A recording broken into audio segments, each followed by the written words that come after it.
everyone and welcome to Dreaming in Fibre. It is February here at SarasTextureCraft HQ and it's a really lovely sunny day, lots of blue sky around and just generally a really cheery feeling. So I hope you're doing well, I hope January treated you well, and let's see what we've got in store today. So okay, on my list of things to talk about, I want to talk about a workshop that I did at the end of January that I taught at.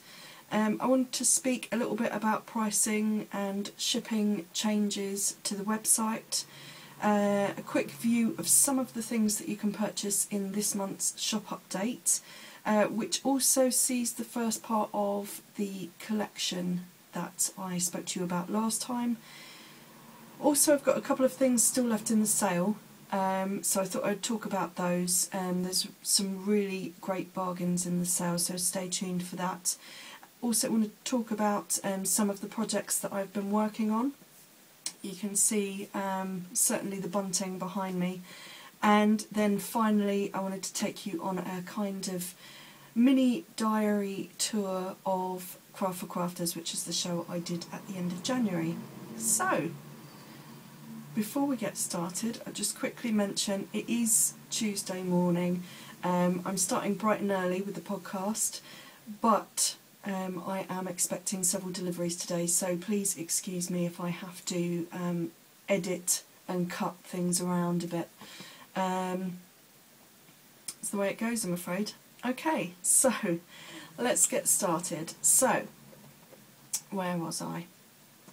It was the 16th of January. I was invited to teach at a local craft get-together which is put on by the Exeter group, the Craft Hub, which is run now by Pip.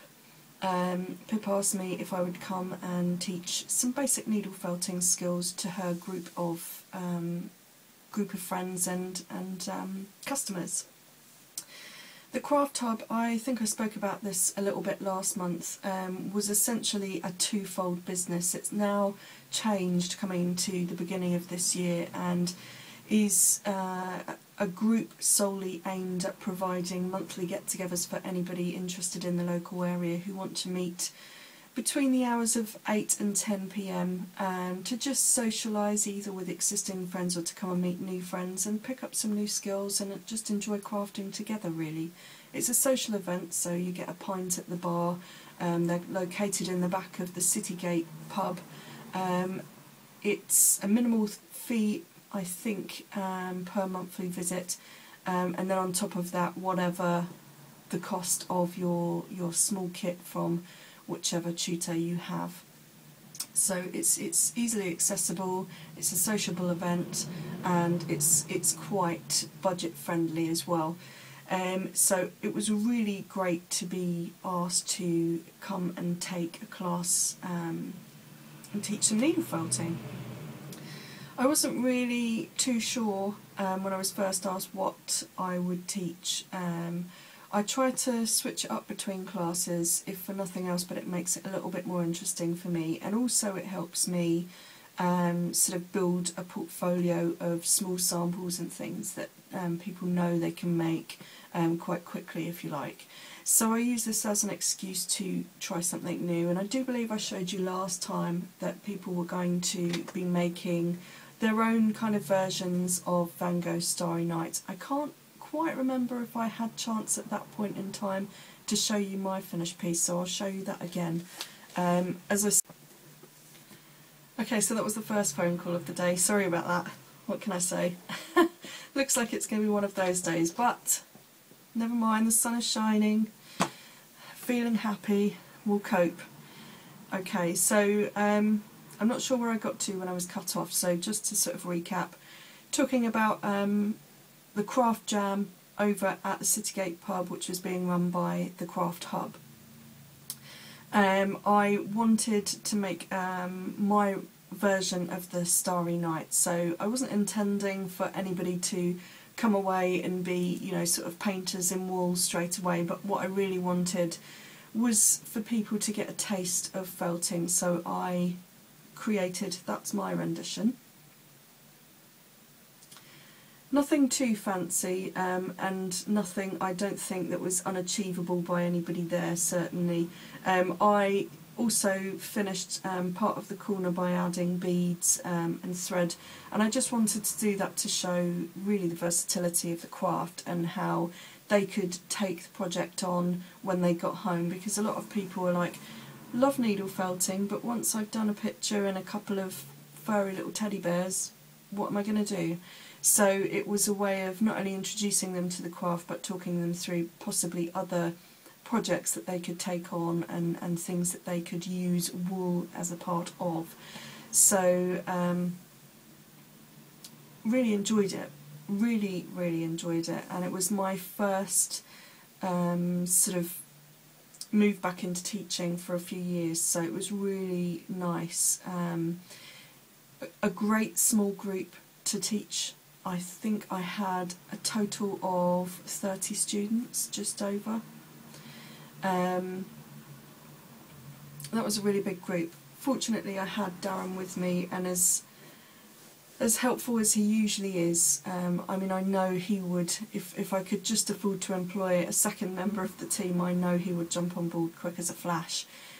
He picks things up and just runs with them, and he is so enthusiastic about the product and about the crafts as well, so it was really great to have him along, because it meant, where it was quite a large class and because we were all quite spaced out, it was an opportunity for me to sort of be in two places at once, if you were. I knew that I could confidently leave him to go up one side of the room as I went up the other, and just make sure everybody had what they needed. You know, I would come round and do the teaching, but he would make sure that, you know, nobody had a broken needle and couldn't continue with something, you know, that they had enough wool, that, you know, they didn't have any burning urgent questions that were holding them back from getting on with their project.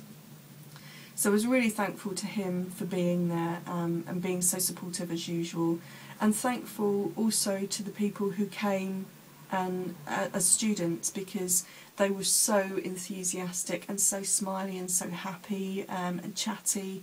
It was a really great atmosphere, and I very quickly eased back into standing in front of that many people and talking. You know, when you work for yourself at home, you're so used to talking to yourself or you know, talking on the phone or talking via email. It's a very sort of augmented reality when you work on your own, I guess.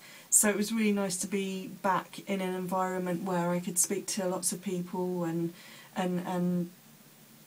you know, share some of my passion for the craft, if you like. So really enjoyed that. I'm going to insert some pictures here somewhere.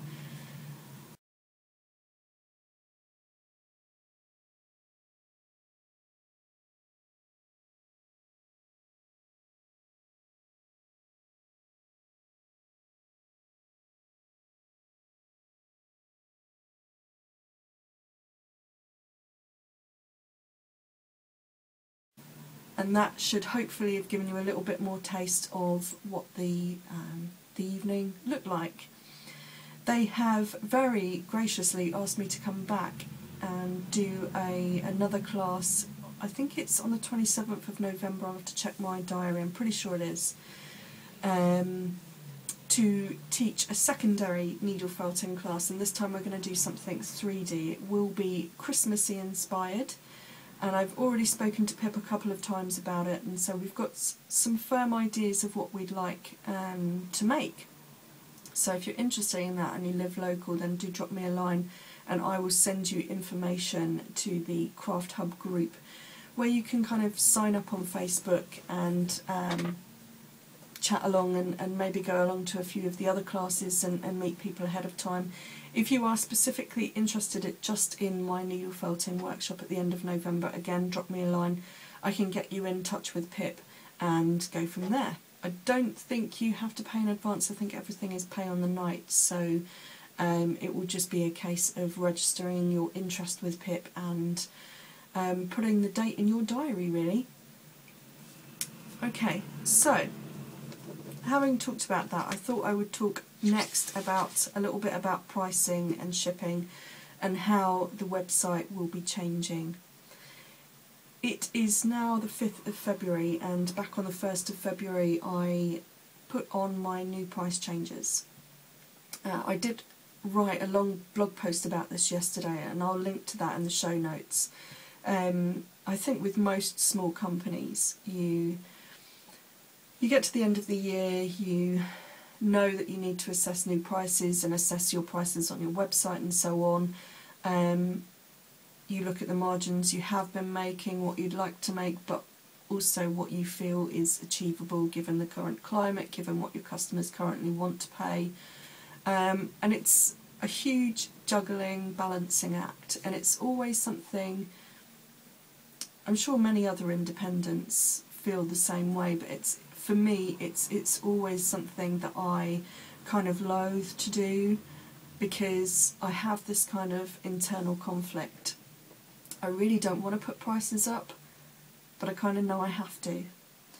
I really want to charge the very best value for money, and I hope that I do that within the quality that I provide and the service that I provide. But sometimes some costs are out of your control and prices have to go up inevitably. What I tend to do is, where I can hold a price and take a small hit on margin, then I will do that. And I have continued to do that in a couple of cases this year, but in most cases, generally, items have gone up by about 30p. It doesn't sound a huge amount, and of course it isn't a huge amount by comparison to some of my other competitors who I have done a little bit of research and they've gone up a little bit more than that. But I couldn't hold them or make my increases any smaller than that this year, purely because in the majority of cases I have been holding product prices for 1 to 2, sometimes even for 3 years. So for example, my Merino 64s have been holding that price for the last 2 years, and it becomes to a point, certainly when Merino is becoming now as expensive as it is to buy at its base cost, unsustainable to hold those prices any further and take yet further margin hits. So I've had to increase that, but that is by 30p per 100 grams. What I've tried to do to sort of counteract those increases, as minimal as they have been, is to re-look at the discount offers I have when you buy larger amounts. So I have, in the past, these have been, I don't want to say all over the place, but they've been different for different products. The reason being because I was able to get different discount margins depending on how much bulk I bought from my suppliers.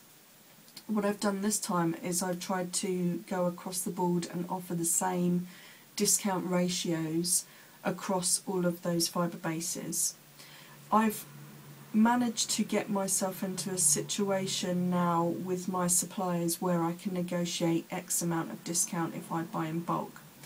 So that makes it much easier to level the playing field across all products and offer the same discounting system when you buy in bulk. And in bulk I mean, 500 or a kilo per colour on one fibre base, because that really is bulk purchasing.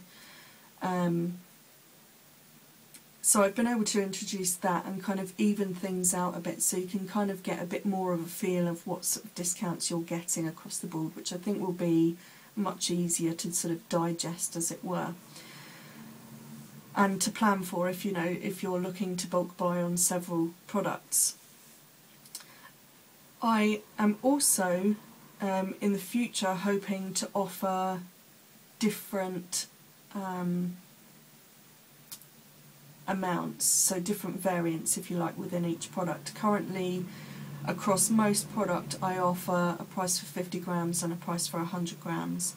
I'm hoping in the future to be able to broaden that, so I'm offering you a price for 10 grams, 25 grams, 50 grams, 100 grams, 250 grams, 500 grams and a kilo.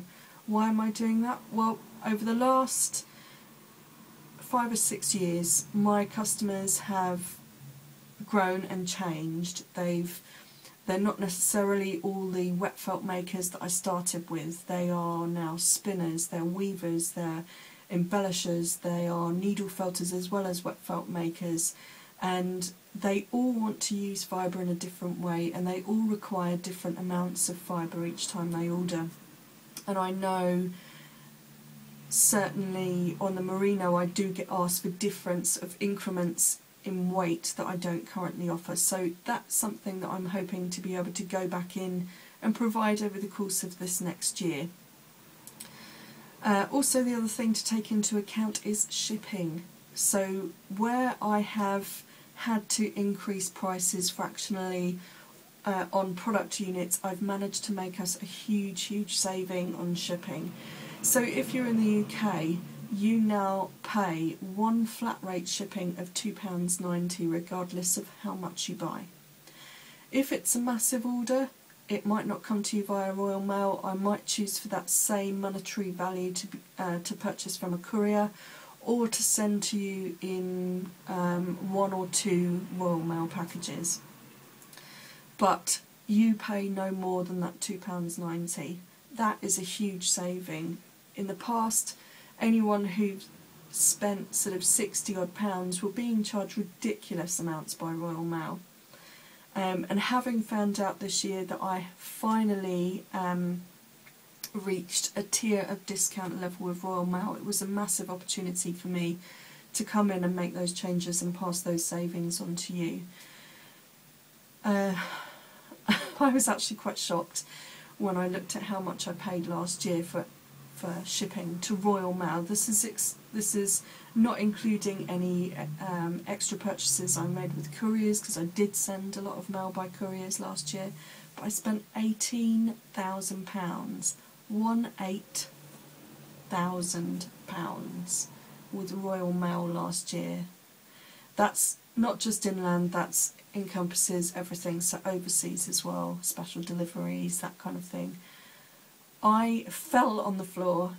It was just, I had no comprehension that it would be quite that much. So I was really pleased that I was now able to go back to Royal Mail and use that as a bit of a bargaining tool to see what kinds of deals I could get.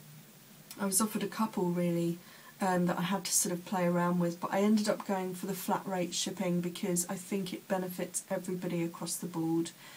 In the majority sense. I know you can't please everybody all of the time, and I know there'll be those single purchasers who are like, well, I don't want to spend £2.90 and buy just 1 pack of needles. I'm sorry about that.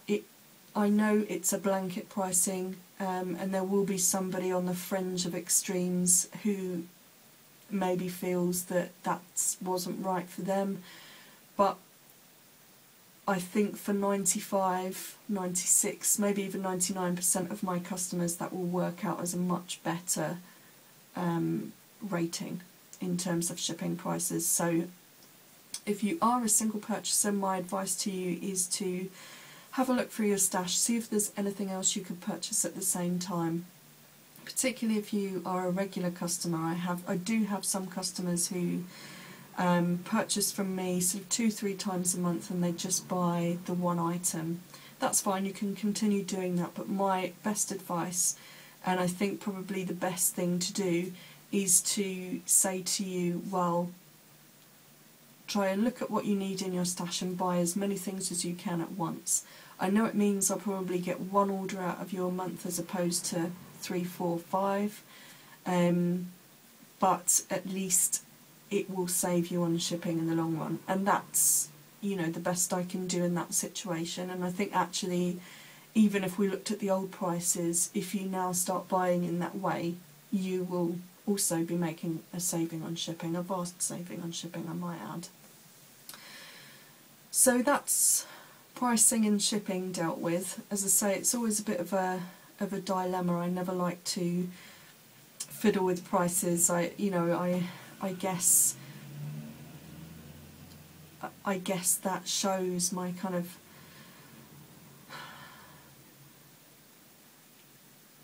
I don't want to say lack of business acumen, if you like, but it's the conscious conflict that I have when it comes to business. I'm not very good at saying, okay, these are the new prices, like it, lump it, this is what it is. I always kind of feel like I need to sort of justify it and find a true balance. And I think that, and I hope that the majority of my customers appreciate that kind of little thing that I have going there, because it means then that, you know, they're not always being lumped with more costs. They know that I'm working my hardest at finding that balance, and I'm also trying to be as transparent as I can. You know, I know that probably half of you aren't really too bothered. You know, you see the price increases, you see the shipping, and you're fine, you can work it out for yourself, and that's all fine and dandy. But I always like to be clear and transparent and talk a bit about having to make these changes in business, because I think, you know, the more you understand where I'm coming from, the easier it is to understand what I'm doing and where I'm heading towards. As a consequence of having dealt with all of these annual issues, I realised this time, for I guess it's been a dawning realisation, but this was almost the straw that broke the camel's back, if you like. I was working away on the website, and it took me one whole day, and I mean from 8 AM to 7 PM, working solely on the computer. I ate my breakfast at the computer, I didn't eat lunch, I would have eaten my tea at the computer if I had to go on any further. You know, I was computer bound for that entire time, and all that was doing was updating the prices on my website. I just couldn't believe how long the process took at the back end. It, for some reason, has become so slow and clunky. So I kind of knew that there would be some point in the future where I'd probably need to look for a new web host, which would mean rebuilding my website elsewhere. Which is fine, I can do it, you know, it doesn't affect customers or custom, because I can do that sort of separately to running my normal everyday business. But of course, for me, it's a pain in the bum, because it means working 7 days a week. It means in the evening, when I stop working Sara's Texture Crafts, I have to then start working on this new website if I'm going to get it done in a reasonable time, which is like 1 to 2 months. But I'm feeling ever more that it's something that I really need to do. There are a few things on the back end that I would like to change, and I know that on the current facility I have, I don't have the power to make those changes that I want, and I feel the business needs, if it's to sort of grow a little bit. So I'll talk about that a little bit more next time, when hopefully I've started to get the ball rolling in that direction. But it's something that I'm definitely going to be working on, and hopefully in sort of 3 months' time that transfer will be quick, easy and painless for you, and there will be a new website which will offer lots of new things, hopefully a much more concise catalogue of my products. It will be bright new and spangly and all that stuff. I dread to think, honestly, I really dread to think how long that's going to take me to do. I really do. I'm sort of estimating 2 months, but I know that I have a couple of shows coming up. My next show is March the 16th, which is actually a talk at one of the guilds. It's the Somerset Guild. So it's a private event, if you like, but I know that I need to have X amount of product with me, because I have an opportunity at the end of my discussion to sell, so it would be nice to have some new stuff for those guys, which of course means a lot of time spent on the dye, in the dye pots and so on. And also then after that there's Wonderwall Wales. I have Fibre Club, I'll be opening Fleece Club, Batt Club will be well underway as well. So now is not really the ideal time to be thinking about building myself a new website, but it's the way it happens, right? It all comes along at once. So, speaking of new dye stuff and that kind of thing, let's talk shop update. Probably going to lean out of shot, but I just wanted to show you some of the new hand-dyed colours that I've got coming up for you. I've got some semi-solids. I won't show you all of the semi-solids today. I'll show you a brief selection. And I've also got some more variegated. These will be some of the products that I will be sharing with you in my new update. And then there will be a short pause because I've just remembered it will be really nice to show you the bats that I'm going to do for the first Batt Club. So let's start with the variegated.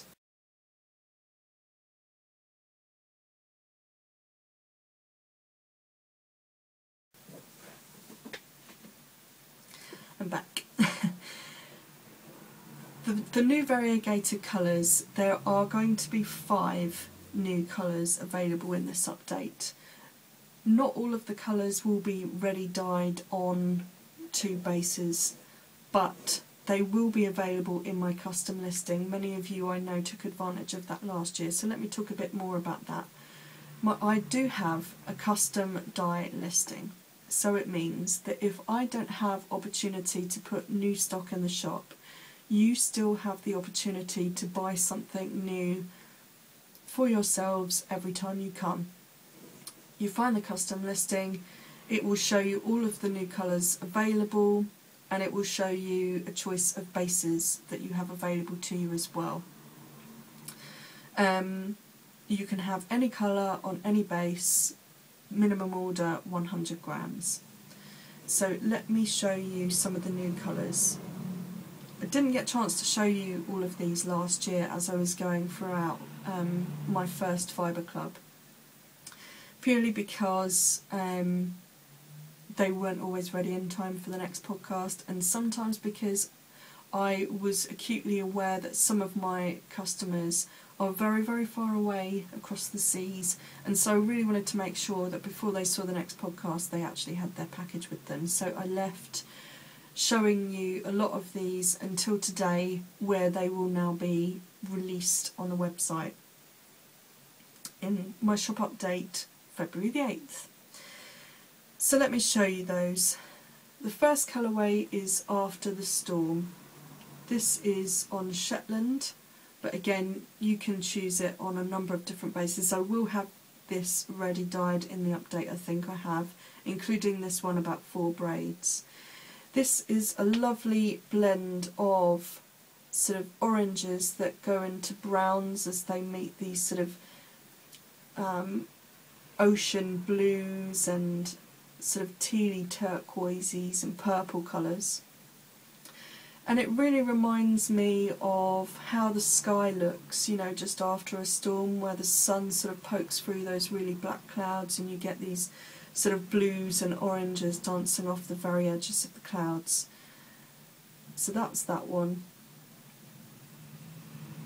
As I say, this was part of my first Fibre Club, and some really stunning results there in the Ravelry group. So if you are a member of the Ravelry group, and I have 108 members in my Ravelry group, SarasTextureCrafts, then pop along and find that thread, and you can see some of those new colours. You can also see in the recently shared stash, some people have finished spinning those up and plied them. Some even in the finished projects have actually made some finished items with their braids from me, so it's always worth checking those out if you want a bit more of an idea of what people have been making. This next colour is called Indian Summer. It's a bit of a departure from those blues and oranges, and we've moved now into purples, pinks and yellows. I wanted this to be bright, fun and kind of luxurious here on this Blue Face Leicester base. I wanted it to really remind me of all those gorgeous sari silks and things, and I think that works quite well. The great thing about showing it in a braid is it can show you how it might look spun up into, say, a 2-ply, so you know that you will get, or even a 3-ply really if you look at it from this angle, and so you get an idea of how that might look plied up, which is quite nice. You'll get that kind of variegated look where colours sort of play against each other in the ply, and that's a really nice colourway. Another great colourway is Rustigate. This is on Blueface Leicester, but it equally looks lovely on a Shetland or a Cheviot. I've got those sort of rusty oranges and deep reds into sort of mossy greens and browns, so you've got a real lovely autumnal mix there. And I think that would be lovely for men or women to wear. I really do. It look great as a jumper, as a shawl, even as socks. So a really nice colourway. This is Colour Harvest. You'll have to forgive my braid is probably a bit darker than I would like, so this is my own personal braid. But if we look at this side, you get the idea. This is on a merino base, so it's a slightly flatter colour than, say, you might get on Blueface Leicester, where you get that kind of shine from the lustrous fibre. This is yellows, browns, reds, with hints of mossy green. So really lovely. And again, that would make really lovely shawls and beautiful variegated yarn, lovely socks too, and even some really nice hats. Now saying to me, oh, you're showing me all these yellows and oranges and I don't really wear yellows and oranges. Well, my advice to you is to maybe think about spinning those up in a way that you use the yellow and orange as a sort of pop of colour rather than a real hit of colour.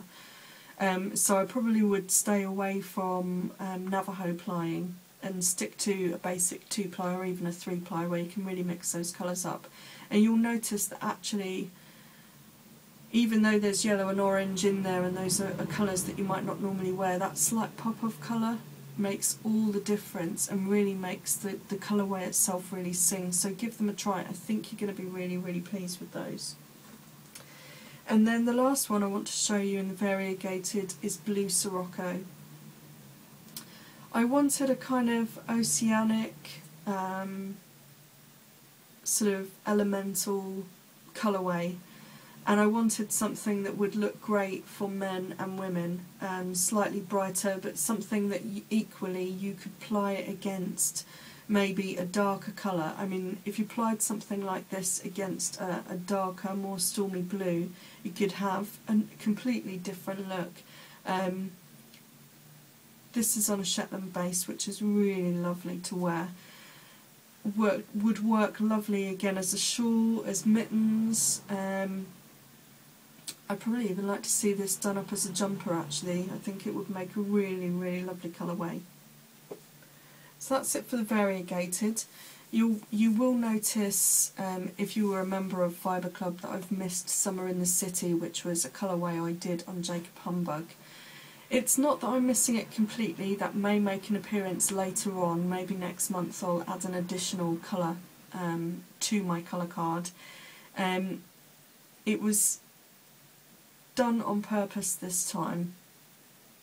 I felt that I wanted to release those stronger colourways first of all, and I'm kind of toying with the idea that that may have just been a very limited edition run colourway, and that maybe that particular blend might not sell particularly well or work for me particularly well.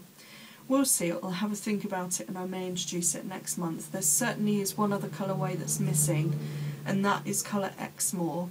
That wasn't a colourway that I had any intention of releasing in the last Fibre Club or any intention of releasing this time around, but actually, having played with the colourway myself, and I also dyed up a few taster skeins to go to Craft4Crafters, did really well with that colourway, so that will definitely make an appearance. I need to dye up some more, and that will come next month.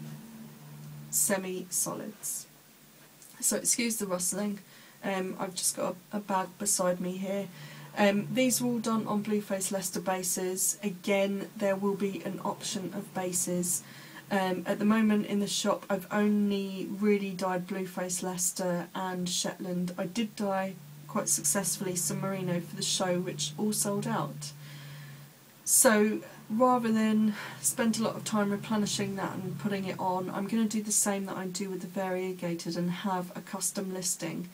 So if you know you've bought, say, I don't know, this variegated blue Sirocco colour and you want to match that mossy green, this is my colour olive.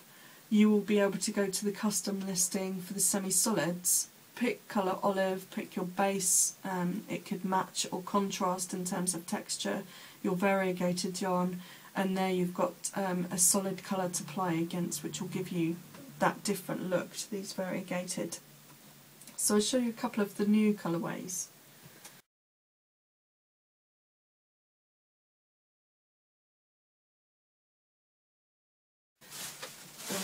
Again, apologies for the rustling.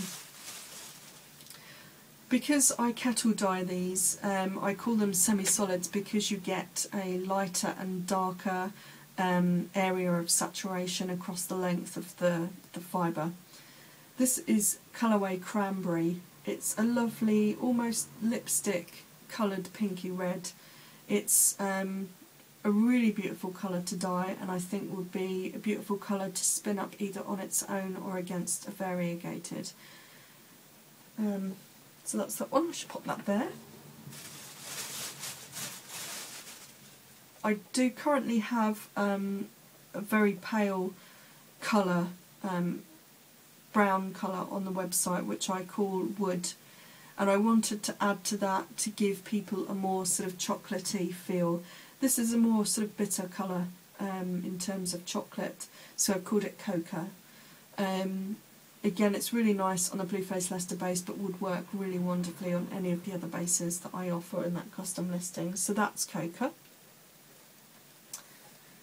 Then I was asked for a few more greens, so I wanted to show you Evergreen. This is it's made up of yellow and green dye stuff, so there will be areas of real yellowy greens against more sort of matte, almost bluey greens across the length, and of course you have that dark and light saturation in the same way you do with the other dyes. It's going to be really great for playing against variegated, but also if you are a felter, this would be great for all of your pictures, your backgrounds for landscapes, that kind of thing. And then finally, I can get that to stay still. I was going to show you something really bright, just because I couldn't do a load of colours without having something bright, right? It wouldn't be me otherwise. So this is coloured Jade, and I really hope that all of these colours come up. You'll notice that I used Jade in Blue Sirocco, and I just love it as a colour. Here it almost looks a bit more blue, but actually when dyed on its own it comes out fairly solid actually. It's less of a variegated semi-solid, and it's a much more saturate colour. It's, wow, green, green, green. But it's that kind of sort of bluey, very jadey colour green. So I hope you will enjoy that. Again, all of these fibres, you could use them... Sorry, I'm going to have to lean out of shot, otherwise this is going to fall over.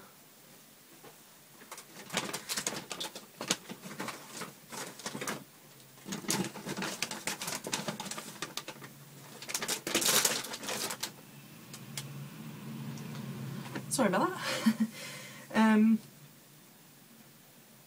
As I say, you can use all of these fibres, not just for spinning or felting, but you can use them for embellishing as well. So I'm hoping that I've been able to give you a lot more choice and a lot more variation in terms of hand-dyed.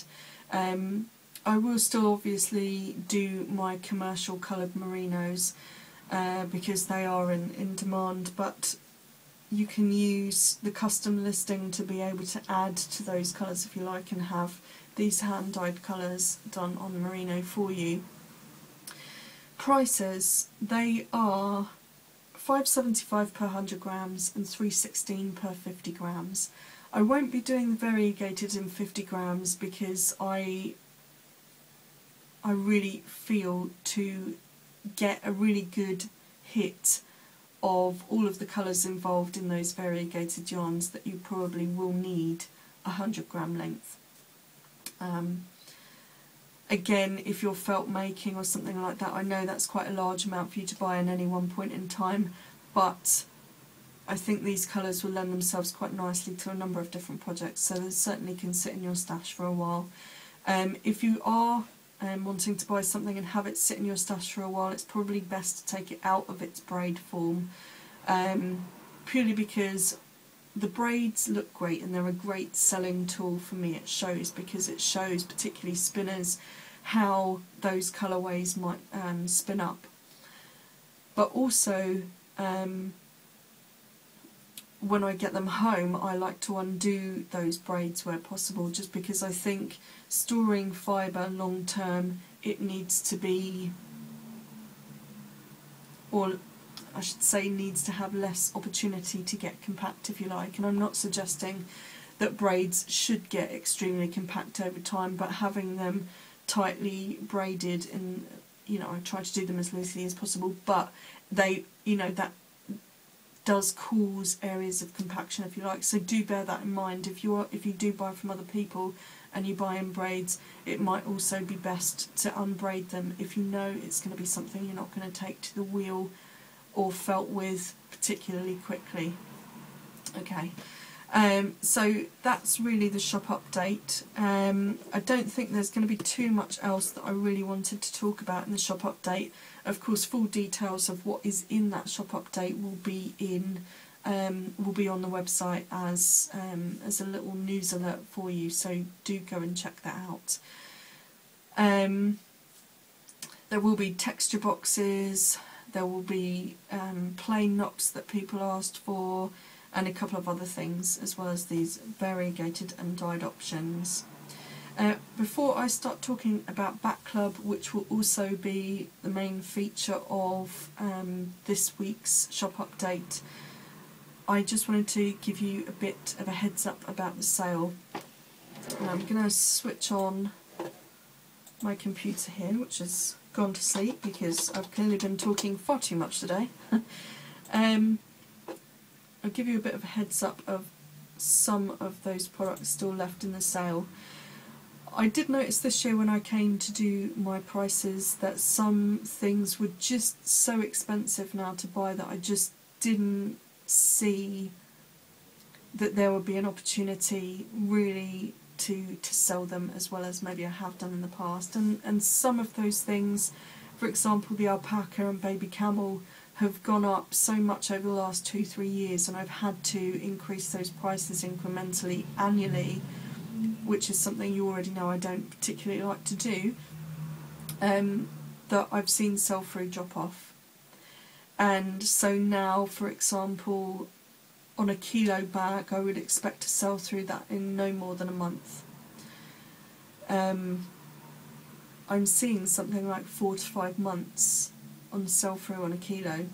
So for me it's just stock holding for no reason now. If there's no demand there, I don't need to be stock holding it. So check those out in the sale. You will find 100 grams of alpaca is now £3. I've got black, white and brown left.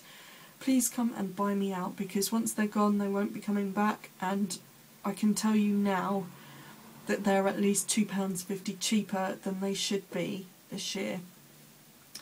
Baby camel has gone down. I've got a price of £1.63, which is for 25 grams. I've managed to take off 20p off of last year's prices, but actually this year's prices that had gone up by like £1, and I just felt it was just unsustainable really.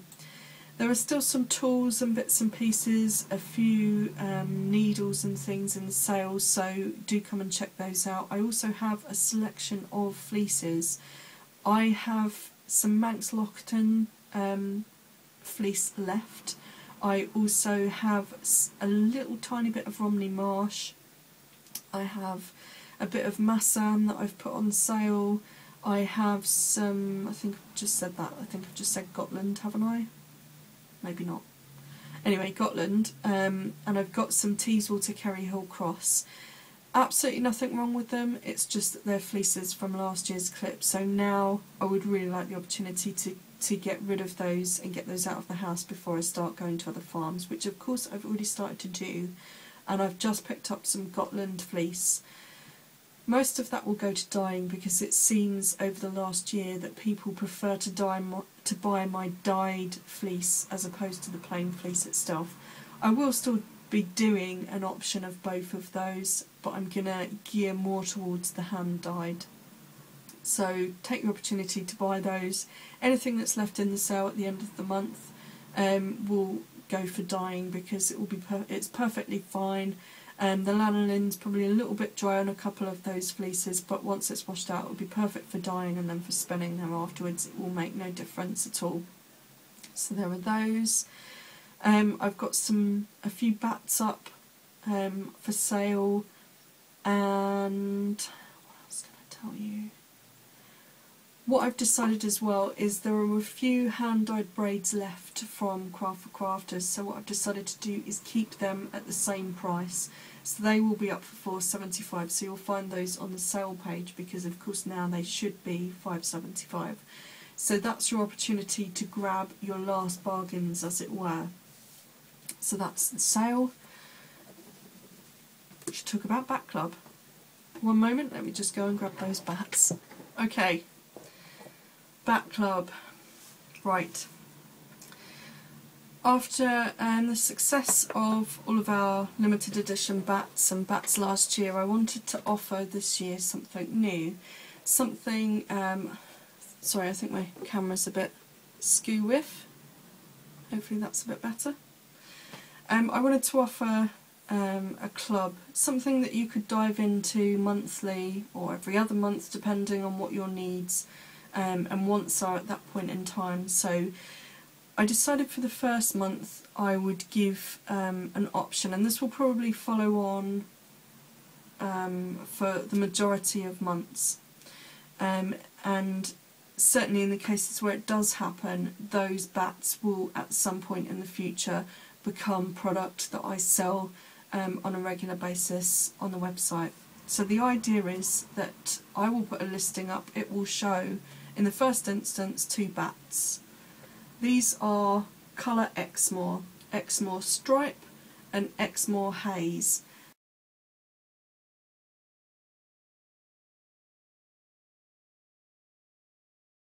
The stripe is just the merino colours on their own, 50-gram bat thereof, and this is with silk. So it's those same colours but blended with silk. Both are ideal for wet felting, needle felting even, spinning, embellishing, and I hope really will just be an exploration of colour and texture. So that will go up on the 7th of February and will become my featured product along with the remaining spots of Fibre Club. I forget off the top of my head what the price is, but all those details will be on the website. Everyone will receive the same 2 bats. What I will do is I will put up, say, 10 spots, so there will be 10 opportunities for you to buy this colourway this month, and then if you don't buy into it you will have to wait X amount more months before that colour then becomes a continued option on the website.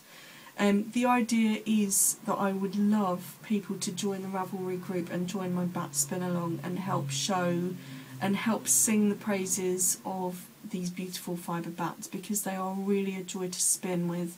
They're also a joy to felt with and things, so you can use them for backgrounds and things like this. So particularly for this colourway for Exmoor, I could see some really lovely felt bags and things coming from that. So yeah, it's an opportunity to try a new way of fibre preparation if you're not used to spinning or felting with bats, and also an opportunity to maybe try colours and textures that you wouldn't otherwise try. So do check that out. The offer will change month to month. It's not a subscription offer, so you need to remember every month to pop in onto the website. It will be the first or second Thursday of every month. So usually somewhere from the 5th to the 10th of every month the new listing will go up, and it will show you what colourway you'll be buying into. Once those spots are closed, it will then be the next month when that item ships. So these will go on sale February the 7th and they will ship March the 7th.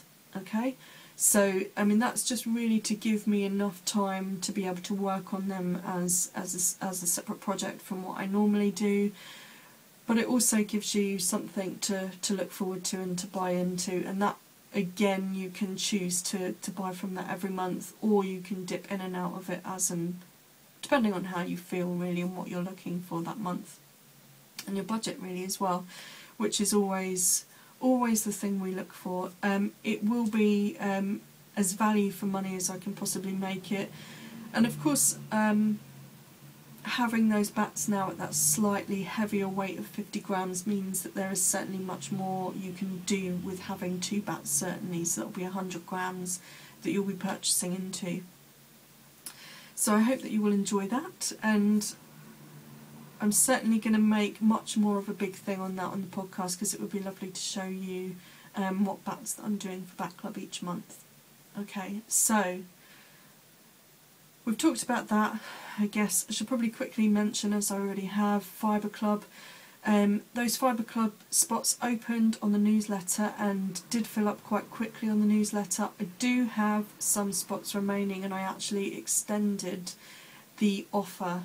I went against my better judgment and put less options up originally than I probably should have.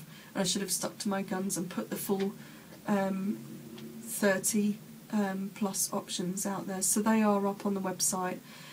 Sell-through has been okay this time. I knew that there's always going to be sort of natural wastage, if you like, a sort of drop-off point of people who had it last year and maybe don't have the budget, or for whatever reason changed their mind this year, but I'm happy to say that there are a few familiar faces that have joined up again this year, and of course it means that there are now spots open for new people as well.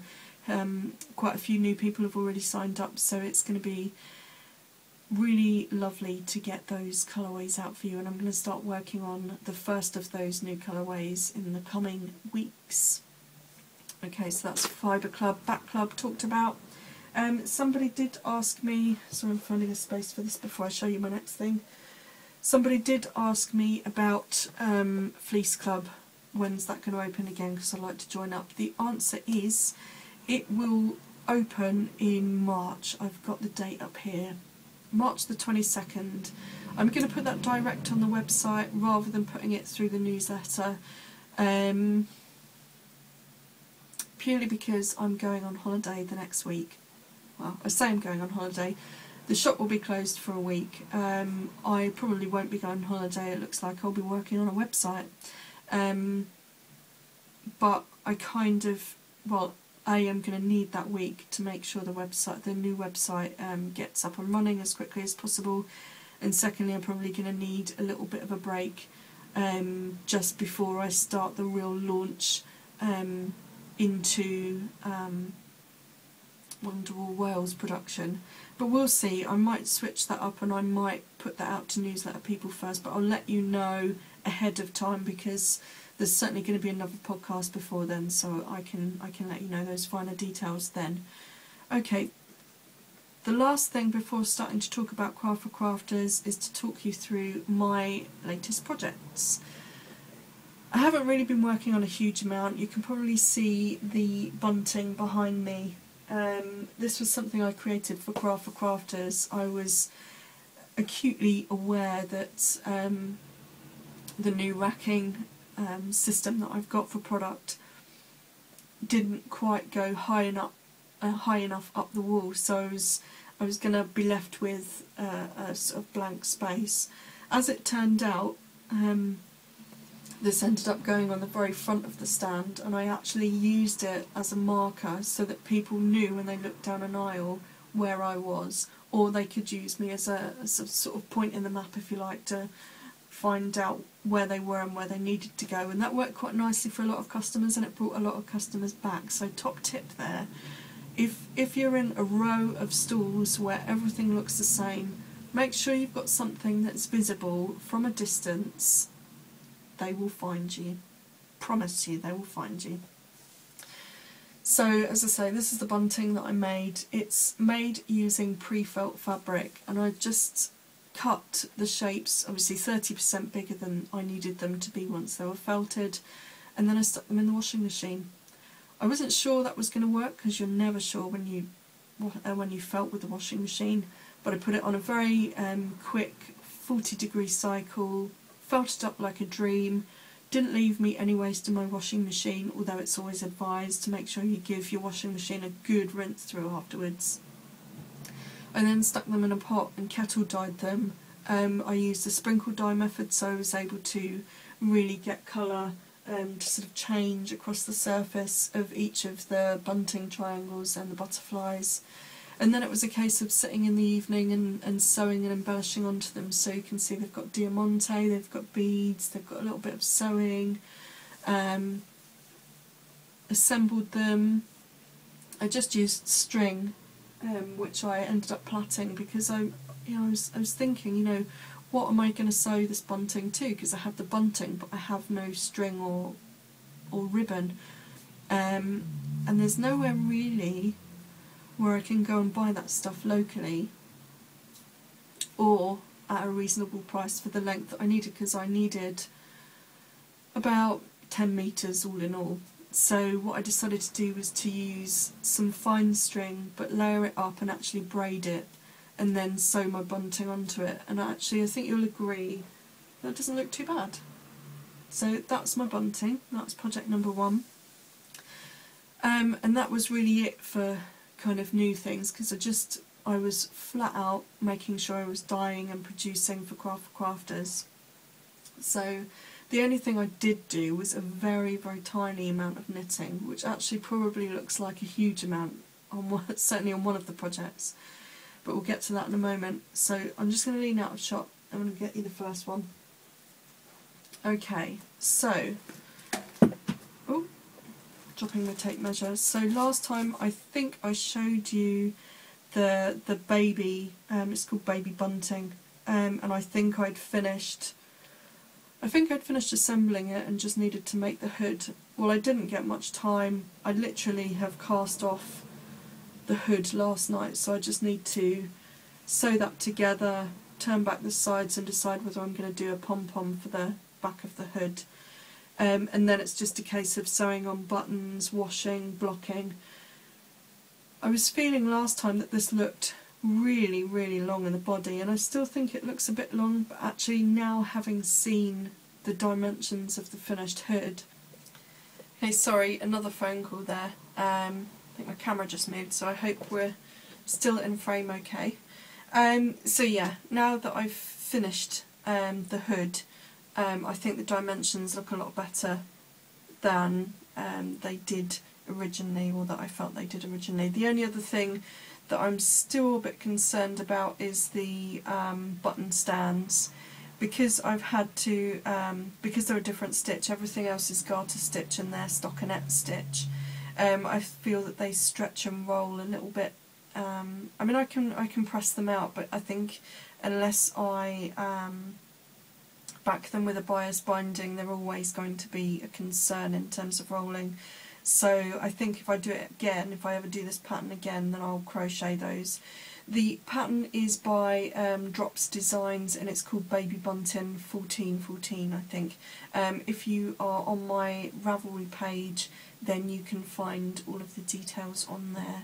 The next project you'll probably see a significant change on. To me it feels like I've only done a little bit, but I think the last time I showed you I only had a few rows, so let me just pop out a frame to go like that. And this is my Grace cardigan. I will insert a picture here.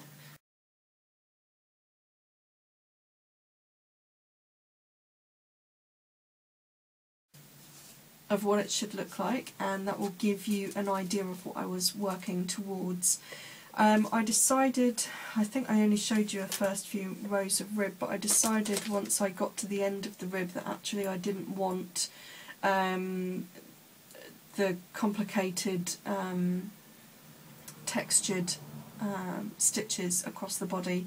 It wasn't because I couldn't do them or because they were particularly difficult, but because I knew the time that I was going to be spending knitting this project, my mind was going to be racing elsewhere, like, you know, do I have enough stock for the show, what am I doing for my class, so on and so forth, you know, website things and that kind of thing. So I really wanted to make sure that any stitching I did was mindless, so that I could just literally sit down, last half an hour of the evening, get a few rows done, and not really have to concentrate. So I swapped that out for a simple eyelet pattern, which I repeated every 10 rows. So I think last time, as I say, I showed you just the beginning of the rib, and as you can see I've got quite far. It looks absolutely huge, but if I do hold it up, you can see that it would fit quite nicely either side. So my trick nowadays is don't look at anything lying flat on the ground, always try it on. It makes you feel so much better and not quite so huge as you think as you actually are. I'm a size 14, UK 14, so I really should have been knitting the size large and this pattern, but actually I found that my gauge is so loose when I knit now. And I found it as well, even knitting the garter stitch, which is quite loose I think anyway, on the baby bunting, that my gauge is 2 sizes different to patterns that I'm using. And this is a pattern by Rowan, a free pattern as well. I will link to it in the show notes, and definitely give it a go. It's a nice pattern, easy to follow. I did modify the pattern. I decided I wanted to knit in the round so that I wouldn't have any side seams. That for me made the whole job just that little bit easier. So now that I've done the back, I've just picked up again on the front and start knitting up the other side of the sleeves, and then it's a case of binding the arms and the neck with ribbing. So not a huge amount left to do. I'm quite enjoying the yarn. If you saw the last episode, I did mention that it is the dreaded acrylic and not 100% wool, which is of course what I should be using. But I did want this to be a budget busting project. I paid £2.40 for 100 grams ball, and so far I think I'm now just starting my 4th ball, so it really is quite a nice cheap project for me. And also it's something, as it was something I just wanted to wear around the house, I wasn't really after the most gorgeous finished and the most perfect yarn, but it's knitting up fine.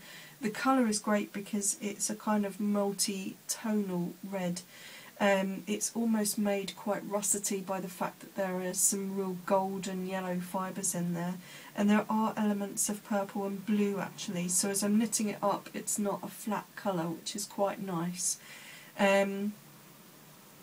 As I say, I'm enjoying it. It's budget busting, and it will give me hopefully something quick and easy to throw on in a month or so time, when it's time to get out of all these fleeces and things. So yeah, that's going quite well. I will update a blog post about this and link that to the show notes at some point. What else can I tell you? That was probably the last thing I worked on. I think the only other thing I want to mention in terms of projects is this today. This is my merino and tencel. It's my hand-dyed fibre, which I dyed in colour malachite, which is lovely. I might have shown you this before. but I really love wearing it. It's really super soft, lovely and squishy. Of course, it's a really great, easy way for me to be on the stand or out in the street and showing off what I do for a living, if you like. If I carry a few cards on me, then I can always say, you know, look, you can come grab this from me here. So it's quite a nice advertisement, if you like. But also keeps me nice and warm on days like today where it's just a little bit chilly in the air. And that's about it for projects. The only other thing that I wanted to talk about was Craft4Crafters. So I've done a little bit of a video diary, which I try to do. I tend to try and do at the bigger shows, so I'm going to edit that together and stick that on at the end. The only other thing I wanted to mention to that was just to mention that in the show notes there will be a link to the blog posts that I wrote having come back from Craft4Crafters each night and then subsequently at the end. And I just really felt it was a great show. It was a very different show. I'm used to doing very wool specific shows, so it was completely new to me in terms of the customer and, you know, do I have the right product for this type of show? And actually it worked quite well for me. I think because of the weather, which you will see in the diary podcast, that that put a lot of people off from coming. They just weren't able to get there for the snow. But those who did come, I got a very good reaction from, which was fantastic. Saw some familiar faces and met a lot of new friends as well. So must give a shout out to some of those important people in future blog posts. I think I did also mention them on the diary. If I didn't, a big thank you to Jill, who is the tutor of the felting course at Bunting College. She was certainly wonderful in popping people over to my stand so they could get supplies to start the course with. I'm a big supporter of what they're doing there with that felting course, and it's really great to have such a wide variety of teaching in one course and in a local outlet as well. Bunting College, big thumbs up. I also want to thank the organisers of Craft4Crafters.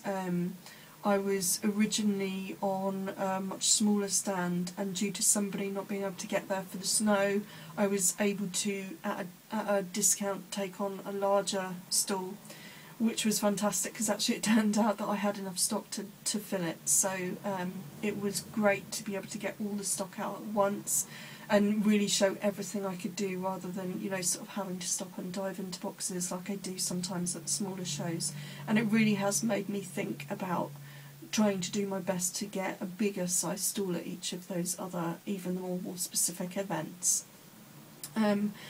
Mainly I'd like to thank everyone who came and bought from me, really, those who are familiar faces who turned up and continued to support me, and those who I've met and encouraged into the dark side of the fibre world. It was lovely to meet you all, and lovely to get such a fantastic response, and I genuinely hadn't expected such a great response from a show like this. So next time, and there will be a next time, I will be showing next year, I will definitely have more stock and certainly a lot more hand-dyed product as well, so that I don't sell out in the first day. I think that's probably it today, so if I don't see you in a few moments for the Craft4Crafters diary, then I'll see you next time. Otherwise, please enjoy my Craft4Crafters diary, and happy crafting, everyone. So until next time, enjoy dreaming in fibre. See you soon.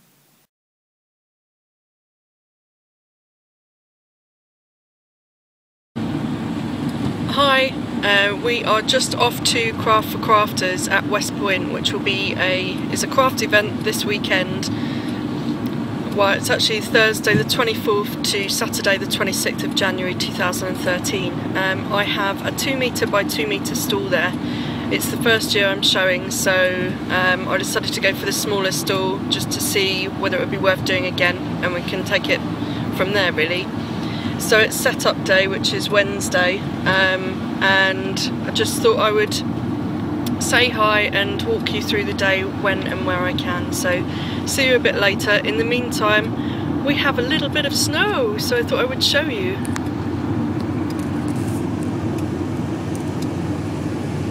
Say hi, Darren. Hi. Keep your eyes on the road. Yeah, so it's not too much snow, certainly not enough to put anybody off coming, I don't think. It's not settling. No, it's not settling, it's very wet, so I think the majority of the snow that's falling now is actually more sort of sleet than proper snow. So we're just going to enjoy our journey and start to set up, so we'll see you a bit later.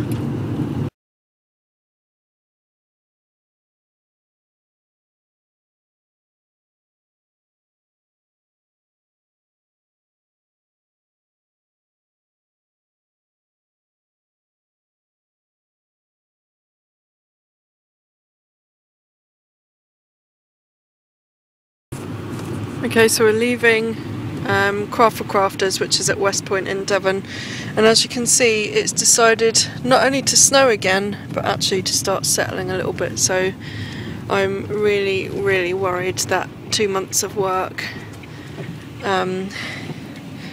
could be destroyed if this weather carries on. So I'm really hoping that it's not settling on the roads at the moment because it's too wet, so as long as it doesn't freeze we should be okay, I think, tomorrow, don't you think? As long as people can get on the roads, it'll just be the people who are travelling from smaller villages and stuff. So, anywho, turn you over to me so I can see you. Hello.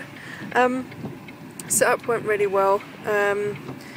Just really tired now, and kind of wishing that I'd closed the website of sales, because of course now at 4:30 I've got to go and turn on the computer and start packing lots of orders, and I don't think it's too bad. I think I've only got about 15, but by the time we get home, dinner and everything else, I've still got stuff to get ready for tomorrow at the show. I think it could be at least 10 before I finish, so I'm going to be tired tomorrow, so fingers crossed the weather will ease up a little bit, and I'll make so much money tomorrow that I won't really need to worry about it. So that's the plan anyway, so I shall see you tomorrow. Bye!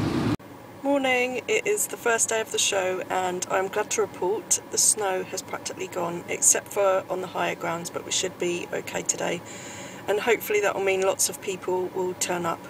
At the moment we're sitting in a traffic jam trying to get into Exeter, so I'm going to be a bit later there than I'd hoped to be this morning. There's only a few sort of touch-up things that I really want to do, make sure everything's priced, set up my demo pieces and so on, so it shouldn't take too long. Excited, hoping that lots of people make the effort to come and see us.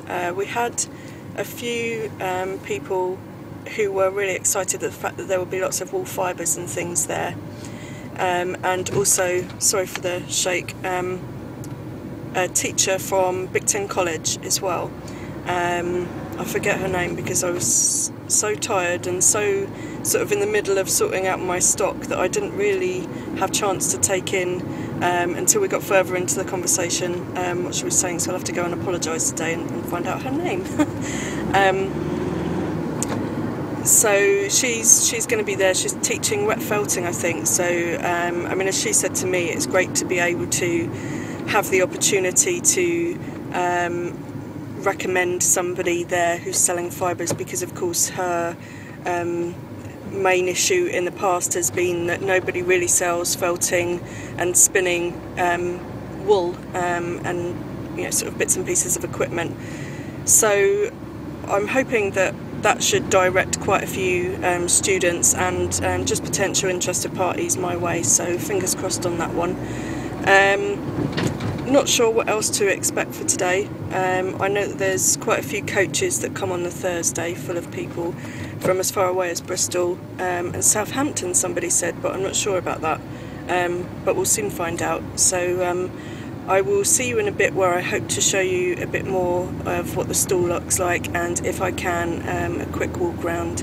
We'll see how we go. See you soon.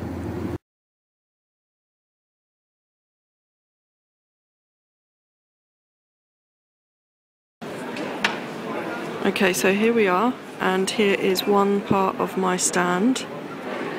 That's the back of my mannequin lady. I've got all of my hand dyed at the top here, with hand dyed fleece as well, for anyone who wants curls and things. Different embellishments and that. Got some new colorways here as well. Some of these you'll be seeing in the shop. These were from last Fibre Club. Then I've got blends. I've decided to arrange them in as much of a rainbow that is possible, with some excess down the bottom and some sail corridor. Then we've got a little bit more hand-dyed merino and Shetland and semi-solid, some natural fibres, and some sail yarn down the bottom, some Manos de Uruguay and Chopewalla. So I'll show you that stepping back. That's my dress from the front,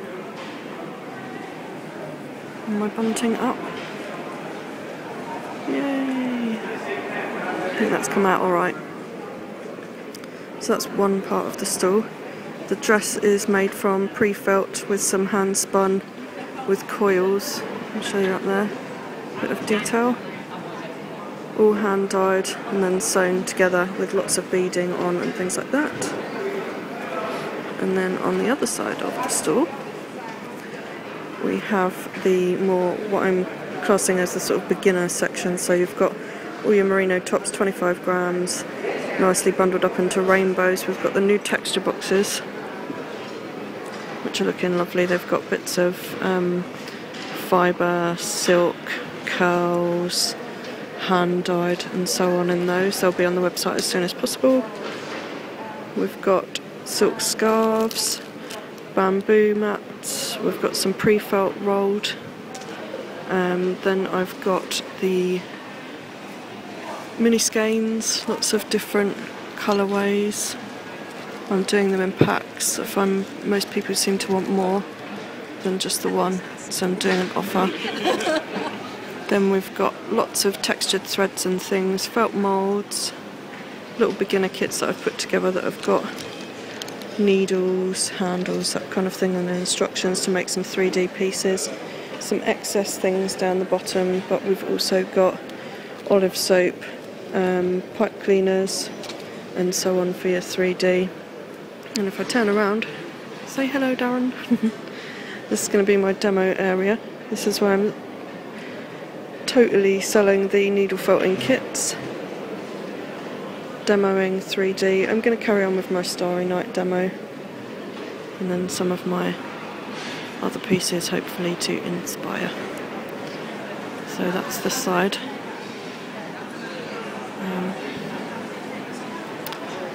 If I can flip the camera, I'll give you a bit more of an idea, so hope no one feels seasick. But there we go. Bit of a more of a wide screen, so there we go. And that's me. Stand 56. Craft4Crafters. January 24th to the 26th, 2013. Back in a bit. Good morning. I hope you can see me. It's a bit dark this morning. Fortunately that looks like rain clouds rather than snow clouds, so I'm quite pleased with that. If I'm going to have weather, it should be rain rather than snow at the moment. I think footfall was down yesterday because certain areas had a lot heavier snow than we did apparently. But having said that, we took a fair old amount yesterday, didn't we?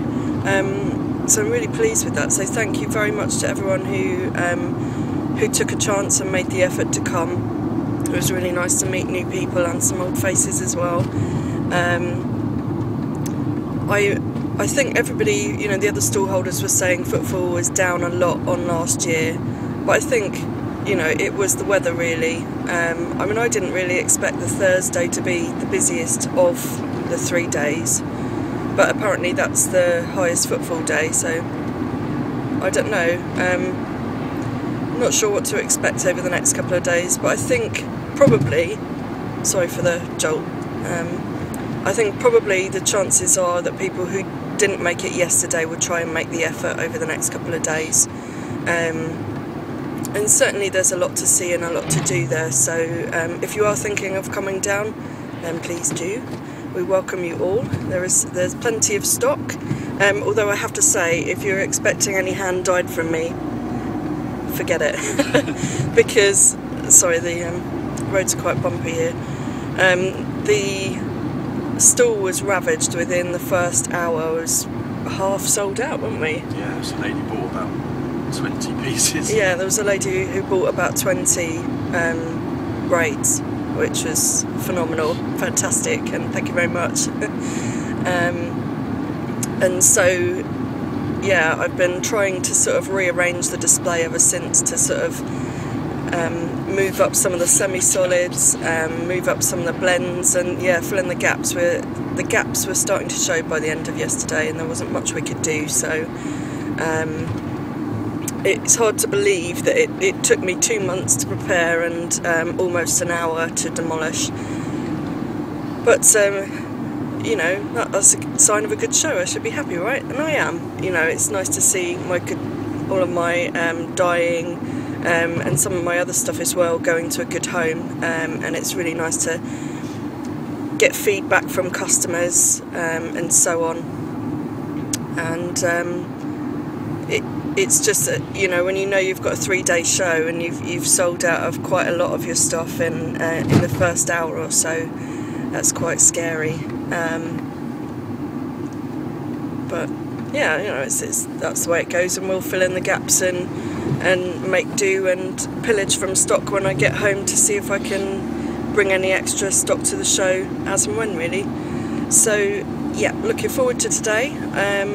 Not sure if I've got my eye on anything to purchase as such at the moment. I have bought a couple of things which I'll probably show you when I get back, and yeah, I'm sure if I get the time I might go shopping again. So depending on whether the other half is happy to mind the stall for me. As always. As always, he says, bless him. Okay, so I shall see if I could take a bit of footage of the store at the start of day 2, so you can get an idea of what's left and what's missing from yesterday. And I'll catch you later. Okay, cheers.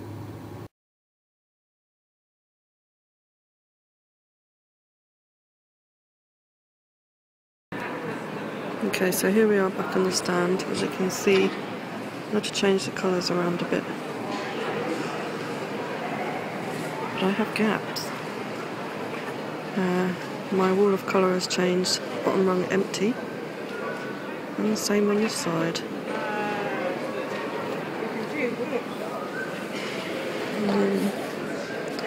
Huge gaps there.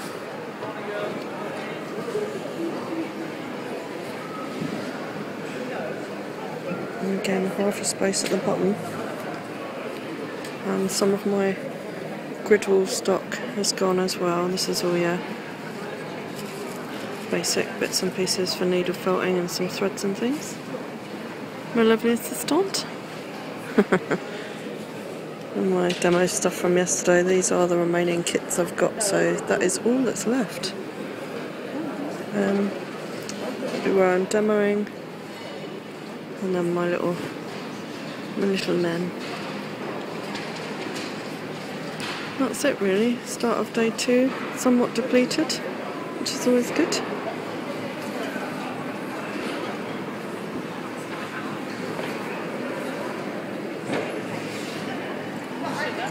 And everyone seems to love my bunting as well.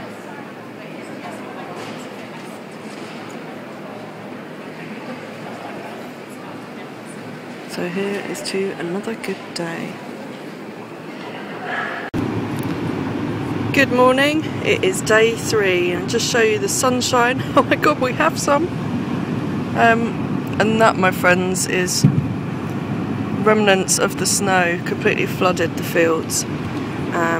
which were already saturated from, of course, the floods earlier. I don't know whether you can see. No, you might not actually be able to see over there, but there we go, some sunshine on Saturday the 26th of January.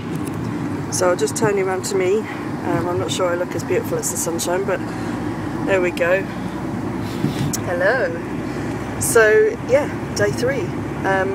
You'll notice the smile on my face. I cannot believe how well we did yesterday. It was absolutely fantastic. I am literally, I would say, 50% through my stock, which doesn't sound like a lot, but I definitely overpacked for this show.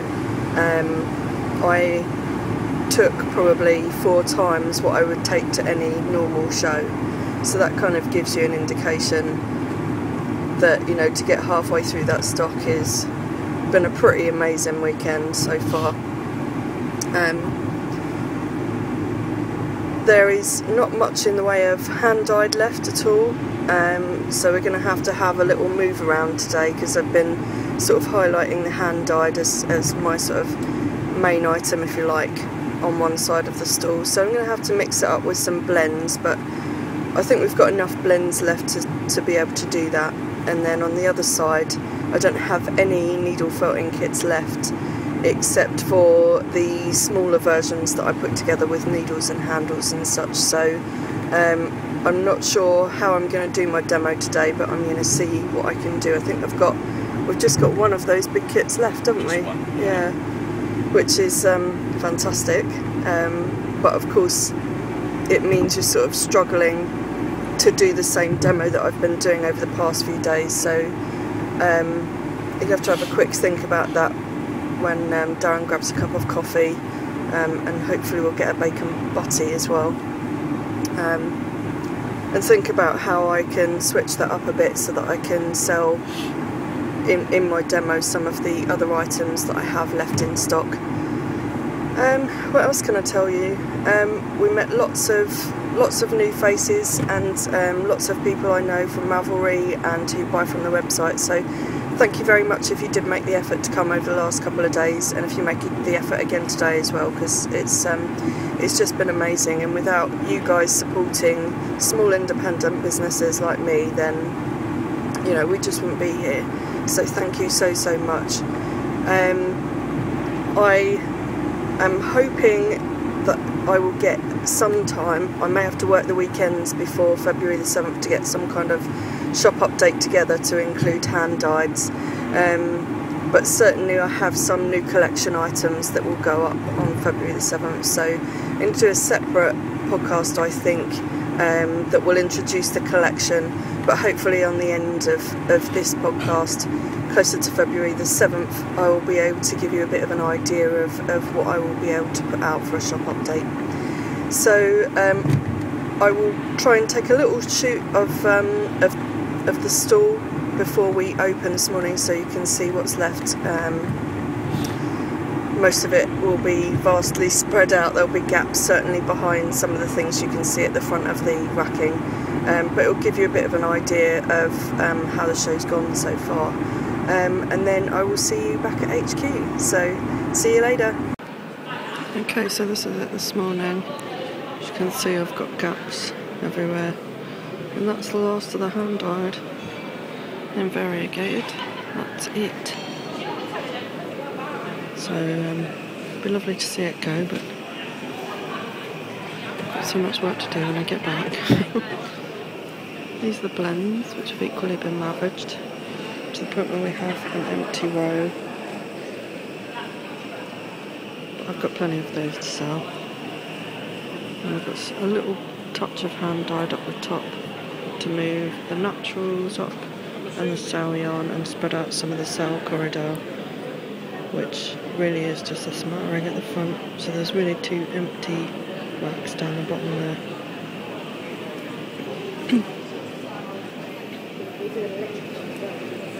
Space there. This is all the texture boxes we've got left. And then, as you can see, we've moved up the merino. It's just one little bag there, but that's it, that's all that's left. And then over here, so I got quite a few of the threads and the moulds.